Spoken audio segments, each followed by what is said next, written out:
What's up, guys, and welcome to my top 10 favorite movies of 2018. It is that time of year again. The top 10 best movies of 2018. This is just my opinion, so keep in mind if you're watching this list and there's films on here that you wouldn't even put on here or that you would mix in certain ways, you can feel free to do so in the comments section or leave your top 10 in the comments, top 5, whatever you wish to do. But this is just my list, my personal opinion on movies. I have seen some of these several times. So if I posted a review back in April, say, or something like that, and the movie's higher up than it should be, say I gave it a 4 out of 5, then I watched the movie again, maybe put the rating up. Some had a little extra time to have that opportunity. So without further ado, I have a couple of honorable mentions here. Quite a few honorable mentions here. Because I did see a lot of great movies this year. So the honorable mentions are 8th Grade, First Man, Bohemian Rhapsody, Green Book, Spider-Man Into the Spider-Verse, and I would also throw 2 others in there. I'd also throw in Aquaman and Mary Poppins Returns. I did have a lot of fun with those movies. I did quite enjoy them. But without further ado, it's time, maybe it's time to let the old ways die.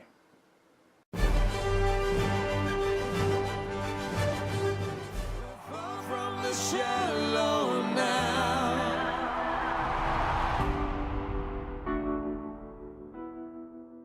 That's right. A Star is Born is number 10 on my list.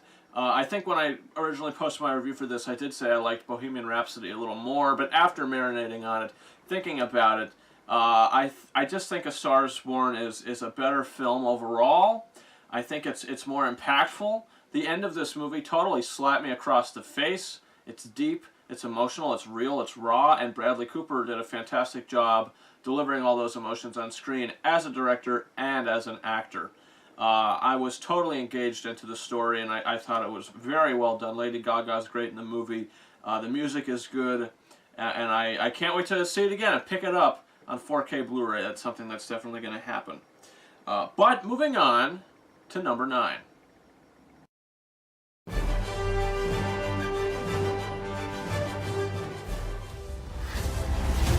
Help us save the Oasis. So Ready Player One is a movie that I haven't seen on a lot of people's top 10 lists that I've looked at anyway. And for me, I just have so much fun with this movie. Every single time I watch it, I have a blast. I love Steven Spielberg. He's my favorite director. And I'm not just putting this movie on the list because he's my favorite director. I legitimately have a very fun time watching this movie. I'm very engaged in it. I think Alan Silvestri's score, it pops, it's fun. I think the visuals are great. Ben Mendelsohn is great as the villain in this. I love the lead character, Olivia Cook's character. I was into the whole entire thing, and I was wrapped up into this ride, into this oasis, into this virtual world. So that's why Ready Player One is number 9. Really, really have a blast with this movie. So moving in to number 8. When I stepped in that ring, it wasn't all about me. So Creed 2 definitely, I don't think, is as good as let's try that again. I don't think Creed 2 is as good as the first one was. I think Ryan Coogler's movie is definitely more superior. But Creed 2 definitely is a solid follow-up, which I loved the story, continuing the story of Adonis Creed and his story with Tessa Thompson's character, and the continuation of what happens with Rocky Balboa and the Dragos. I loved the drama of the film. I thought it had a great pace to it. And I was in from beginning to end, and it could leave you cheering at the end of the movie. I mean, it's like an actual event. You go see this movie, and it's such a fun time. And it's a great story. I think it was told very well. Sure, it was a little formulaic, but I think it was done very, very well. So moving on to number 7.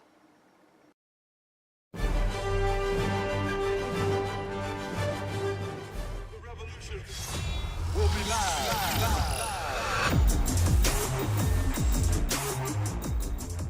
So Black Panther, this is the comic book movie that is being recognized at all these awards with all these nominations. And I could totally understand why and what it did.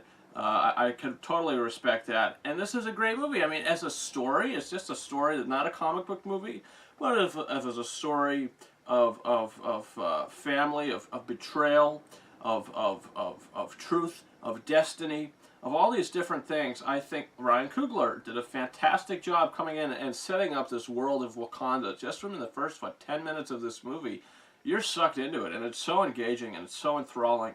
And I loved all the performances in the movie, and I would not be upset if this got a Best Picture nomination, because it is a solid movie, and it is not a bad movie. Even though it's not the best comic book movie of the year, I do think that it's the most important comic book movie of the year. So I would definitely give it a Best Picture nomination. Why not? You know, it's definitely, it deserves it, no question about it. So moving in to number 6.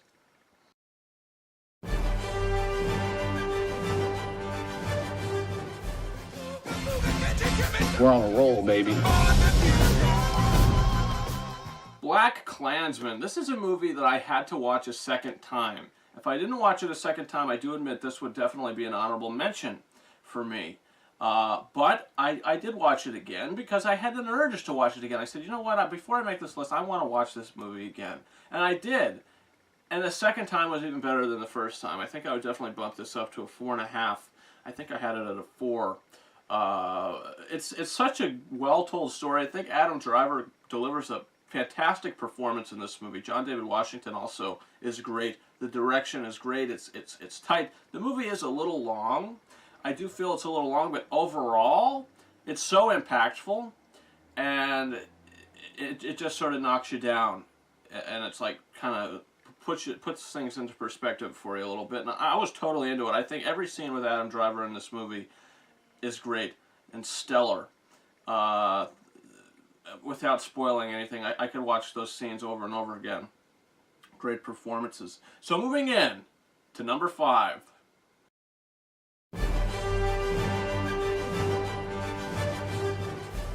How good to see you've returned from hell. I'm sure you shall pass through it one day. So The Favorite is a movie that I just recently saw, maybe a week ago or something like that.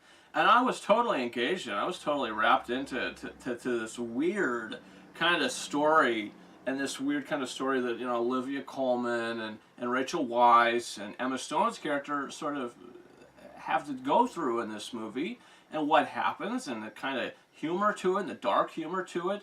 I was totally into it. I was really just wrapped up into the whole story. The acting was great.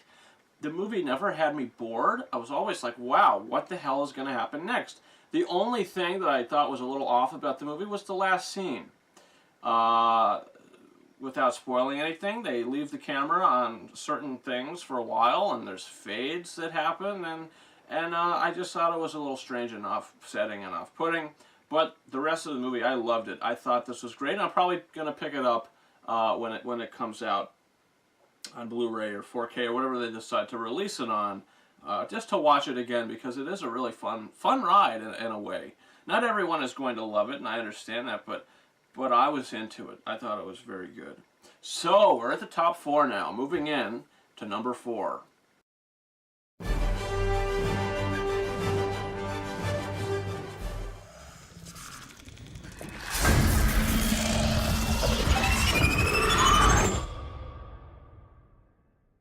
John Krasinski's A Quiet Place.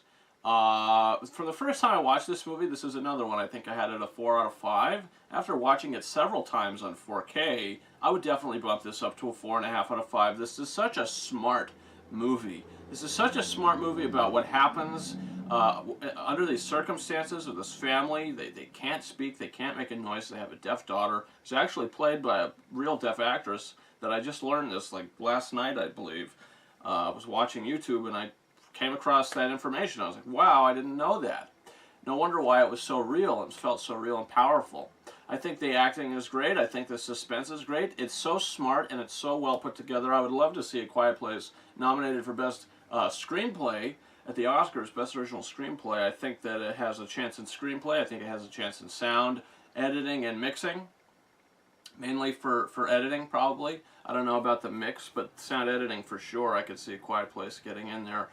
Emily Blunt, she's getting a lot of attention for Mary Poppins, and she's getting some attention for A Quiet Place as well. I think I would prefer to have her nominated for Mary Poppins over this, but she does pull off that bathtub scene quite nicely. In the whole film, she's good.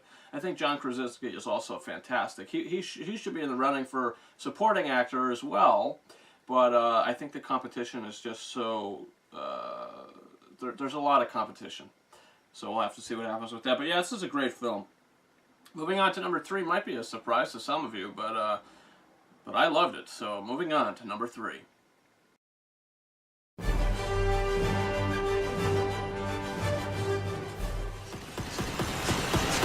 Ooh! Yeah! Your bullets. They're really fast. So after seeing the first Deadpool, I was, concerned. How could they make a movie almost as good as this or top it? And they did. They managed to do it. They got a new director in there, but still, I feel like this had the same tone as the first one. I think that what they did with Deadpool's character and Wade Wilson's character, I was totally into it. And I thought that the progression of that was great. I love what Cable had to do in the movie, even though I would like to see a little more of him. After watching the movie several times, I'm just used to it by now, and how he's in the film and his role in the film and what he's there to do. I thought totally worked. Zazie Beetz, I thought Domino, she was good. A lot of people wanted to see more of her. Personally, for me, I'm okay with what we got. All the other side characters, the side plot. I love what they did with Vanessa in the film. I think that she's the emotional hook of the film, and I totally love that and how that sort of plays through the movie and it pushes Wade through the story. I was totally into it, and by the end of the movie, I thought that the humor mixed so wonderfully with the emotional moments. I thought it worked. And this movie, for me, I might like it more than the first one. I don't know, but I really enjoy Deadpool 2. And the song as well, the Ashes song, Out of Ashes, that Celine Dion sings, I think it should be nominated for Best Original Song. It's probably not going to happen, though, because it's not in the short list. So I think, that's something I have to come to terms with. But it's a great song. It's one of the best songs I've heard all year. So that's that. So moving in to number 2, we're at 2 and 1. And you guys could probably already guess what my 2 and 1 are. I don't know in what order, if you've been watching this channel or not, but regardless, let's move on to number 2.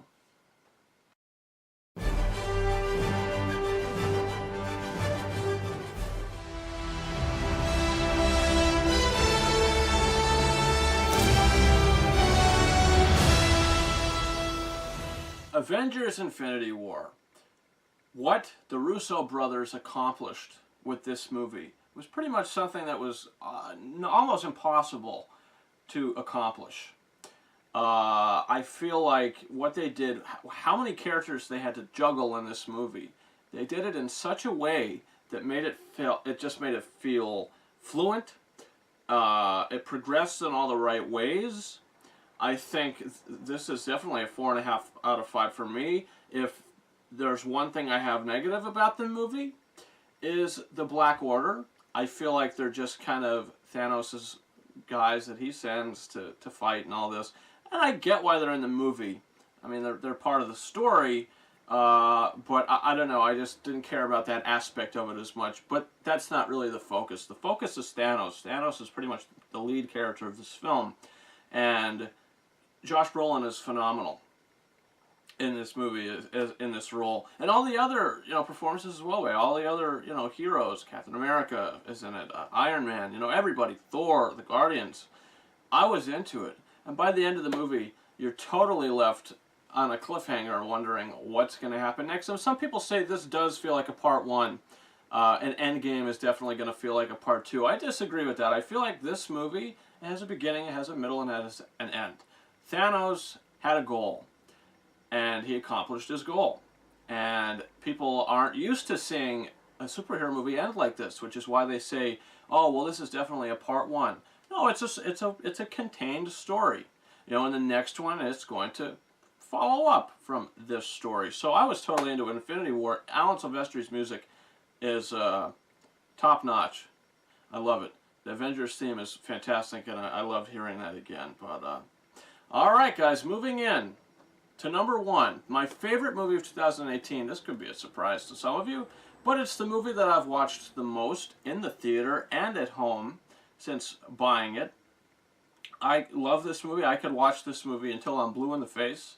I could put it on whenever and get enjoyment out of it every single time I watch it. I love it. It's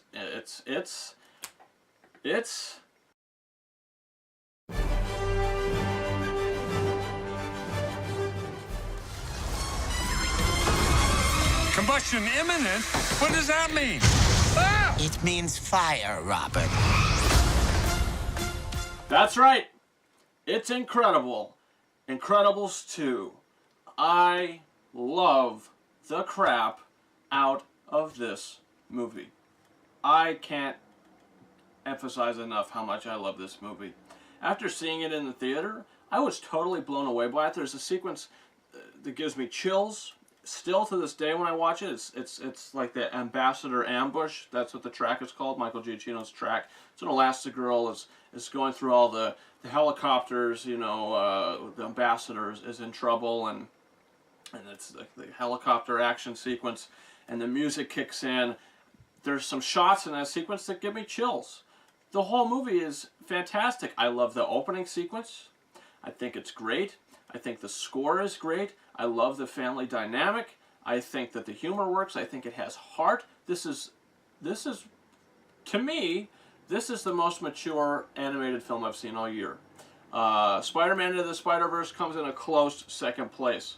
But there are bits of humor in that movie that I feel like are a little too kiddish. In particular, there's a scene, without giving away spoilers, where he touches someone's head and his hand gets stuck, and there's a bit with the hair. To me, that was a little overstepping. This movie does not have any of that. All the humor with Jack works because he has powers. And as part of the story, you could say the same thing for Miles Morales, but I just feel like the humor here, Jack fighting a raccoon, I don't know. It works a lot better than me than someone's hand getting stuck to a face and stuck to hair and then having to cut the hair off. You know, I don't know. Just the way that it was edited and done for me personally, just to make that comparison, this movie, it works better for me. I love this movie. I think it's the only film of the year that I gave a 5 out of 5, so if you've been watching this channel, I think pretty much it's, you know, it's a no-brainer. I love it. Is it my favorite Pixar movie? I don't think so, but it's up there, you know. I mean, with the first Incredibles, with Toy Story 3, Finding Nemo, and Monsters, Inc., and Coco, I'd even throw Coco in there, and Inside Out. Pixar is fantastic. I mean, everybody knows that. They have a lot of great material. But Incredibles 2, I loved it. And I think it's fantastic, and I could watch it over and over and over again. I get the most enjoyment out of it. But regardless, you could comment, you could subscribe. For all my reviews, I have reviews for every single film I've touched upon in this video. If you'd like to see this channel grow, you can follow me on Patreon. Help out the channel in any possible way you can. You know, help the channel grow in any way. You know, you could consider doing that. You can follow me on Facebook and Twitter. The links to those are in the description of this video. You could also follow me on Instagram at KingArises131. And my final video of the year, very well will be my final video of the year. My top 10 worst movies of 2018 will be going up tomorrow. So, with that, I want to thank you all for watching. If you've been watching for the year, if you've been watching for half the year, whenever you came into this channel, I thank you very much. Even if you're just watching this video and you haven't seen any of my other videos, thank you very much for clicking, and I do hope you subscribe and stick around for the next year of film. Very, very excited. There's a lot of very exciting things coming out that I can't wait to talk about with you guys. So, with that, thank you very much for watching. And until next time, over and out.